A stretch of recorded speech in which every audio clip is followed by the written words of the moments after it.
O leão e a leoa são um dos maiores mamíferos terrestres da natureza. Vivem em bandos de 5 a 40 animais. Somente o leão tem juba. É a leoa responsável por caçar e alimentar os filhotes. O leão demarca o território e protege o bando. Estes animais são encontrados nos continentes africano e asiático. O romance que eu vou apresentar para você hoje conta a história de uma caçada à leoa. Olá, sou Cristiane Azevedo, esse é o canal Leitura de Abelha e apresento para você hoje o romance A Confissão da Leoa, do escritor moçambicano Mia Couto.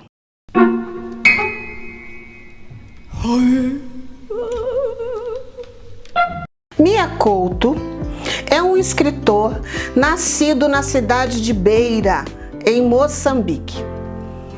Atuou muito tempo como jornalista, mas abandonou essa profissão ao ingressar na faculdade de biologia. Atualmente, ele concilia a profissão de professor com a de escritor. Seu primeiro livro foi um livro de poesias chamado Raiz de Orvalho. Quase 10 anos depois, ele publica o seu primeiro romance, chamado Terra Sonâmbula. É um escritor muitíssimo premiado.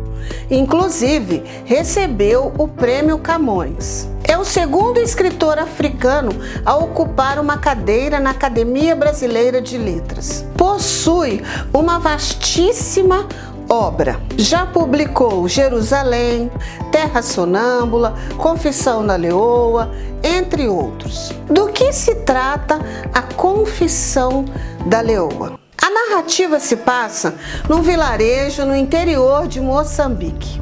Lá, mulheres estão sendo mortas por uma leoa. Nesse livro, as narrativas se alternam, os narradores se alternam. No primeiro capítulo, a narradora é Maria Mar, filha de Anifa e Genito.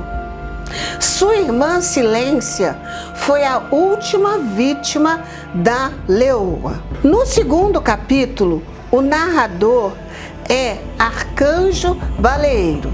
Ele é um caçador de leões. Ele é um caçador. Ele vem de uma família de caçadores. Seu pai foi assassinado pelo seu tio, que acidentalmente lhe dá um tiro. Acompanhando o Arcanjo Baleeiro, vai um escritor que vai contar a saga desta caçada. Enquanto o arcanjo tem uma perspectiva do homem urbano que vive da cidade, mesmo tendo nascido no interior, a sua visão é marcadamente urbana. Ele tem aquela visão da cidade. Já Maria Mar nunca saiu da aldeia. A sua visão é completamente rural. Na alternância desses narradores, o leitor é conduzido pelos fatos e levado a refletir sobre o direito de voz, o papel das tradições e como as mulheres são tratadas naquela sociedade. Além, é claro, de mostrar as marcas profundas, as cicatrizes profundas deixadas pela colonização e pela guerra. O autor consegue, com muita sensibilidade, mostrar a realidade das mulheres que vivem naquele ambiente. Uma realidade opressora e violenta. Maria Mar domina a palavra escrita, É por meio dos registros em seu diário que o leitor conhece o seu ponto de vista. Ela foi criada na igreja em busca da cura de um problema de saúde. Ela é estéril. Arcanjo teme não ser um bom caçador. O peso de vir de uma tradição de excelentes caçadores marca a sua ação, marca a sua consciência. Por isso, ele teme não ser tão bom como os seus antepassados. Quem contrata o caçador é o administrador daquele lugar, é o prefeito. Ele deseja alcançar popularidade, ele deseja aumentar os seus votos. Por isso, ele decide acompanhar a caçada, ele leva um jornalista, um escritor, para narrar toda aquela aventura. Esse jornalista se chama Gustavo Regalo. Inclusive, há um toque biográfico nessa história, porque o próprio Mia Couto já participou como jornalista de uma caçada, acompanhando uma caçada. Tanto Arcanjo quanto Maria Mar passaram por situações traumáticas em suas vidas. Ele, o assassinato do pai.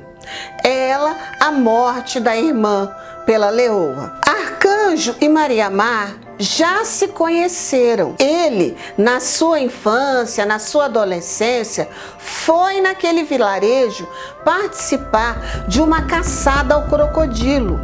E os dois se encontraram, fizeram uma amizade. Um aspecto que chama a atenção é que somente as mulheres são vítimas da leoa. E por que isso acontece? Em primeiro lugar, porque são as mulheres que correm mais perigo. Elas que saem mais cedo na aldeia, e os locais para onde elas vão são os locais onde geralmente a leoa vai estar, que é a margem dos rios, junto dos rebanhos, do gado.